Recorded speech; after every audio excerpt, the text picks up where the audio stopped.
आज बनाते हैं माश की दाल। अस्सलाम वालेकुम, कैसे हैं सारे? ठीक हैं। मैं टमाटर से देचकी सेट नहीं कर रही, मैं काटने लगी थी टमाटर, इस वजह से मैंने उसको पकड़ा हुआ है। मैंने पहले नहीं नोट किया, मैंने बाद में नोट किया वीडियो जब बन गई थी। चलता है किचन में जब हो ना तो फिर सब कुछ चलता है। माश की दाल आज मैं बनाने लगी थी और पहले मैं सोच रही थी कि मैं क्यों ना चने की दाल बना लूँ। फिर चने की दाल पहले भिगोई हो ना तो वो सही रहती है, तो कुकर मैंने लगाना नहीं था, तो मैंने सोचा क्यों ना माश की दाल बनाई जाए। किस किस को पसंद है ये वाली दाल, मुझे कमेंट्स में बताएं लाजमी। मुझे तो अच्छी लगती है, लेकिन यहाँ की जो दालें हैं ना वो बहुत चेंज है पाकिस्तान की दालों से। पाकिस्तान की दालें बहुत अच्छी हैं, लेकिन यहाँ की जो दालें हैं ना उनमें बहुत फ़र्क है। यहाँ की मेरे ख़्याल से हर चीज़ में ही फ़र्क है, कुछ ना कुछ जायकों में भी फ़र्क है। और यहाँ पे जो दालें हैं वो बहुत छोटी छोटी हैं और गलती नहीं है जल्दी। और पाकिस्तान में हम लोग ये वाली दाल या कोई भी हो वो बॉईल करके बनाते थे, तो वहाँ पे तो अच्छी बन जाती थी। लेकिन यहाँ मैं बॉईल नहीं करती, क्योंकि यहाँ पे वैसे ही छोटी छोटी दाल होती है। तो एक दफ़ा मैंने बॉईल करके बनाई थी मेरे ख़्याल से बिल्कुल शुरू में, तो तब तो वो अजीब ही वो लेवी सी बन गई थी, जैसे मैंने उसके साथ झंडियाँ जोड़नी हो।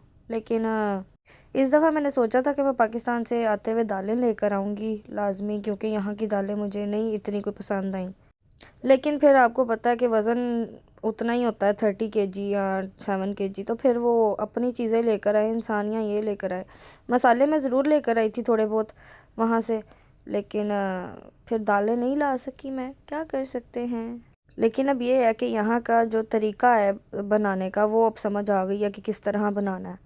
बस फिर जैसा कि आप लोगों ने देखा, मैंने दाल को लगा दिया था दम, और उसके बाद मुझे लग गई थी भूख। और भूख में मुझे सबसे पहले फ्रूट्स याद आते हैं कि मेरे पास फ्रूट्स पड़े हुए हैं, चलो फ्रूट्स खाते हैं। और आज मुझे अहमद के कपड़े भी प्रेस करने थे, और थोड़े नहीं थे, बहुत ज़्यादा थे। लेकिन फिर भी मैंने हिम्मत करके ना शुरू तो किया, मैंने कहा अच्छा चलो करते हैं आज। अच्छा, वैसे आप लोगों के साथ भी ऐसा होता है कि अगर आप किसी के लिए 100% कर रहे हो और उसके लिए एफ़र्ट कर रहे हो, लेकिन ये है कि उसको वो एफ़र्ट नज़र नहीं आ रही, लेकिन जब आप वो चीज़ नहीं करते तो वो चीज़ उसको ज़रूर नज़र आती है कि तुम अब ये नहीं करती या करते। ऐसा क्यों है? ऐसा आपके साथ भी है या सिर्फ मेरे साथ है? बताइए बताइए। और जब फिर कोई ऐसे करता है ना तो फिर आपका दिल बहुत दुखता है, बहुत हर्ट होते हो आप। और तब फिर आप कहते हो बस अब मैंने इसके साथ ऐसा नहीं करना, अब मैंने इसके साथ कोई बात नहीं करनी, अब मैंने इसके लिए कोई एफ़र्ट नहीं करनी, लेकिन फिर भी करनी पड़ती है। कभी कभी मजबूरी के तहत और कभी कभी अपनी खुशी से। इसलिए अपने इर्द गिर्द की जो कंपनी है, लाइक आप जिनसे मिलते हो रोज़, वो अच्छी रखो। वो पॉजिटिव रखोगे तो आप पॉजिटिव रहोगे। अगर वही आपकी नेगेटिव होगी और अच्छी कंपनी नहीं होगी आपकी, तो आप भी नेगेटिव ही रहोगे। फिर हमेशा मेरे ख़्याल से ख़ुद को बेस्ट देना चाहिए कि आप अगले को बेस्ट दो अपना। अगला इंसान जो सोचता है सोचे, जो करता है करे, लेकिन आपके दिल में तो ऐसी चीज़ नहीं ना होगी कि मैंने भी उसके साथ ऐसा किया। अगर आप भी वैसा करोगे तो फिर आप में और उसमें फ़र्क क्या रह जाएगा। तो जी लेट नाइट मुझे लग गई थी भूख, ठीक है, और यहाँ मैंने एक बहुत बड़ा ब्लंडर मारा था, वो मैं अब आपको आके जाके बताती हूँ। मेरे पास लेफ़्ट ओवर राइस पड़े हुए थे, तो मैंने सोचा चलो मैं उनके अंदर थोड़ी सी सब्जियाँ डाल के मैं बना लेती हूँ उसको, जैसे चाइनीज़ राइस टाइप बोला मैंने, टाइप ओके, चाइनीज़ राइस ना आप लोग कहना इसको कि बहन ये क्या बनाया तुमने। मैंने पहले ही कह दिया ये मैंने उस टाइप का कुछ बनाया था। तो ब्लेंडर मुझसे ये हुआ कि मेरे पास चिकन पड़ा हुआ था, लेकिन फिर भी मैंने कहा अच्छा चलो ये जो मेरे पास 4-5 नगेट्स पड़े हुए हैं यही काट के डाल लेती हूँ। तो मैंने जब वो काट के डाले तो वो सारे नीचे चिपक गए थे देचकी के, और ये इतना ज़्यादा नीचे लग रहा था देचकी पे नहीं अपने आप पे, कि ये क्या किया तुमने। एक तो मैं बना रही थी, ऊपर से सारे नीचे चिपक गए थे, लेकिन फिर भी मैंने हिम्मत नहीं हारी। मैंने कहा नहीं मरियम, तुम इसको बनाओ, तुम बना सकती हो, बनाओ इसको। अब जो शुरू किया है वो अब बीच में तो छोड़ नहीं सकते थे। मेरे पास शिमला मिर्च नहीं थी और इसलिए मुझे इसके अंदर थोड़ी सी कमी महसूस हो रही थी, ग्रीन ग्रीन कुछ की, तो मैंने इसके अंदर डाल दी थी थोड़ी सी हरी मिर्चें। और ये आप देख सकते हैं नीचे कितना ज़्यादा उसका ब्रेड क्रम्ब लग रहा था। इसमें मैंने थोड़ा सा पानी डाला और दम लगा दिया था।